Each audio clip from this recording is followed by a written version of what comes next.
কথায় আছে না যে যেখানে বাঘের ভয় সেখানে রাত হয়, ঠিক সেম আমার ব্যাপারও তাই হয়েছে। আমি এমনিতেই ভয় পাচ্ছিলাম যে কিভাবে 1000 সাবস্ক্রাইবার আর 4 ঘন্টা ওয়াচ টাইম ফিল আপ করবো, এটা নিয়ে আমার ঘুম হচ্ছিল না। কারণ আমি যেখানে যাই সেখানে ব্যর্থতা, আমাকে দ্বারা কিছুই হয় না।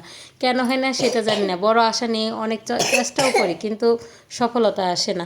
তো আমি চিন্তা করছি এগুলি কিভাবে আমি পূরণ করব। এর মধ্যে আবার ইউটিউব থেকে নতুন একটা নিউজ আসলো যে এখন থেকে মানে সামনের জানুয়ারি থেকে মেবি হবে যে 8 ঘন্টা ওয়াচ টাইম। ভাবা যায় এটা আমার পক্ষে কিভাবে সম্ভব? মনে হয় না যে আর ইউটিউব করতে পারবো। আল্লাহ জানি না ভাগ্যে কে আছে।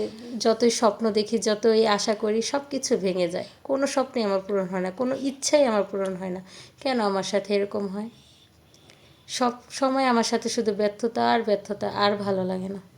কবে যে জীবনে সফলতা আসবে আল্লাহ ভালো জানে। সবাই দোয়া করবেন। আমি যখনই কিছু করতে চাই কিছু না কিছু বাধা আসেই। সেই বাধার আমাকে সামনের দিকে আগাইতে দেয় না। কেন মনে হয় আমি নিজেও বুঝি না।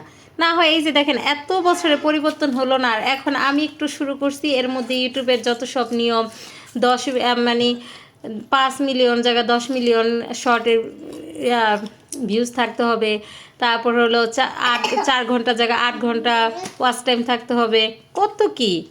আর এই দেখেন সারাপ বেবি কি করতেছে, এক নজরে দেখে নেন। দিবে সুমন্তা সু বলে দেখেন ম্যাজিক করে বাবা আমাকে একটা মামপট এনে দিচ্ছে, তাই না? তো ম্যাজিক করার পরে এই মামপটটা এসেছে, তো এটা মামাকে দিয়ে দাও। দিবে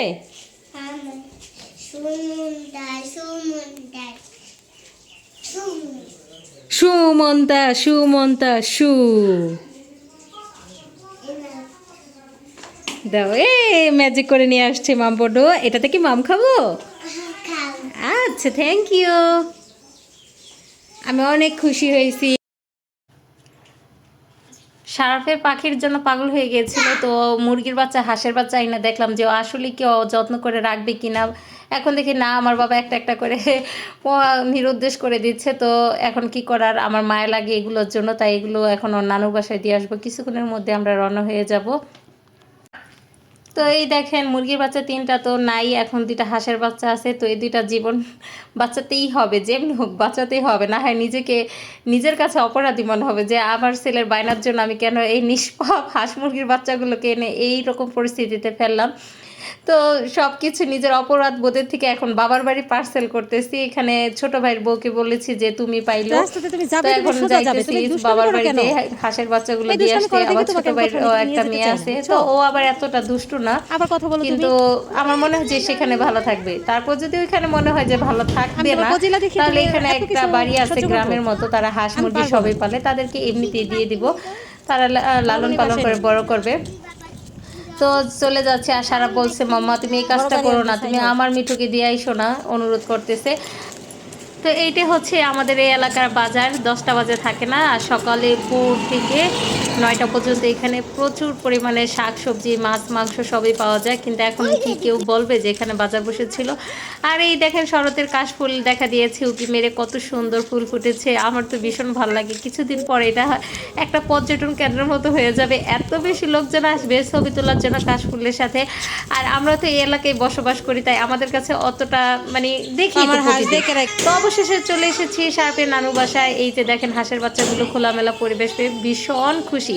ওদের মনে হইতেছে যে ওরা অনেক বছর পর মুক্ত হয়েছে। দেখেন কি, আর ওই যে যেটা দেখতেছেন হাঁটতে পারতেছেন, এটা পাতা আমার ছেলে দিয়েছে ভেঙে, এর জন্য হাঁটতে পারতেছে না, কিন্তু তবুও খোলামেলা পরিবেশ পেয়ে চেষ্টা করতেছে হাঁটার।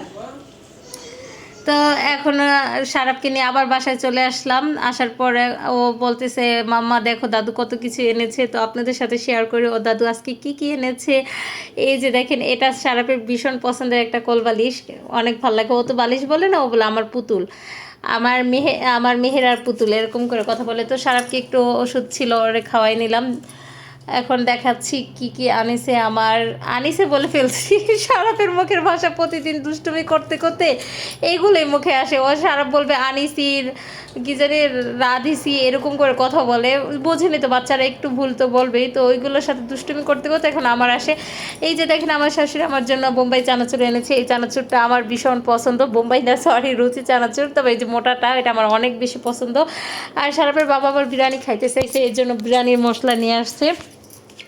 সারাপ দেখেন উপরে ছবি দেখে বলতেছে এটা বিরিয়ানি মশলা, আর এই যে সারাপের জন্য মিস্টার নুডলস আনছে, তারপর হচ্ছে হুলের গুঁড়া, পোলার চাল, সব কিছু আনছে, আরও অনেক কিছু।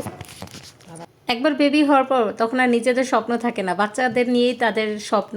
তো এই দেখেন সারাপের বাবা অনেক দিন যাবত চিন্তা করছে সারাপের জন্য একটা লুঙ্গি কিনবে, কারণ ওর মাঝে মধ্যে বাবার লুঙ্গি পরে গেঞ্জি পরে, তো ভাবছি কি আমার ছেলের মনে হয় লুঙ্গি পরতে ইচ্ছা করে, এই যাওয়ার জন্য আজকে একটা লুঙ্গি কিনে আনছে। আর এটা পরার পর আমার গুড্ডু সোনাকে মাশাল্লাহ অনেক অনেক কিউট লাগছে, সবাই মাশাল্লাহ বলবেন।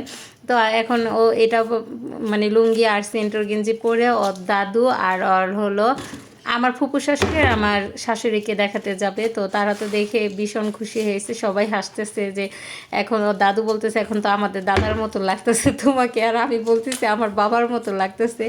এই যে দেখেন দাদুদের সাথে দেখা করতে যাচ্ছে দাদুদের রুমে। তো যাই এখন একটা মুচকি হাসি দিল আর মুখ ঢাকার চেষ্টা করতেছে, ও বুঝছে। তো যাই হোক বিকাল হয়ে সন্ধ্যা হয়ে গেছে, তো সার্পের বাবা আবার কিছু নাস্তা নিয়ে আসলো আমাদের জন্য। আমি তো জানি না নাস্তা, তো আমি জানতাম না যে নাস্তা আনবে, সেজন্য আমি আবার মুড়ি ভর্তার আয়োজন করছিলাম, বেগুনি আর পেঁয়াজু টিয়াজু বানিয়েছিলাম। যাই হোক ওইটা রেখে দিয়েছি তারপর ওই অবস্থাতে। আর এখানে গ্রিল রান্না হয়েছে, আর হচ্ছে গ্রিল আর হলো তন্দুর রুটি আর কি জন্য একটা আনছে, সালাদ টালাদ হবে। তো এগুলো আমরা খাবো। এখন আমার দাদি শাশুড়িকে একটু পাঠাইলাম, সে যদি খায়, তো সে বুড়া মানুষ তো ওরকম একটা পছন্দ করে না, কিন্তু আমাদের তো অনেক বেশি ভালো লাগছে। তো আজকের ভিডিওটা আপনাদের কাছে কেমন লাগলো অবশ্যই কমেন্ট করে জানাবেন, আর এই খাবারটা কার কার প্রিয় কমেন্ট করে জানাবেন। তো আজ এই পর্যন্তই, সবাই সুস্থ থাকবেন, ভালো থাকবেন।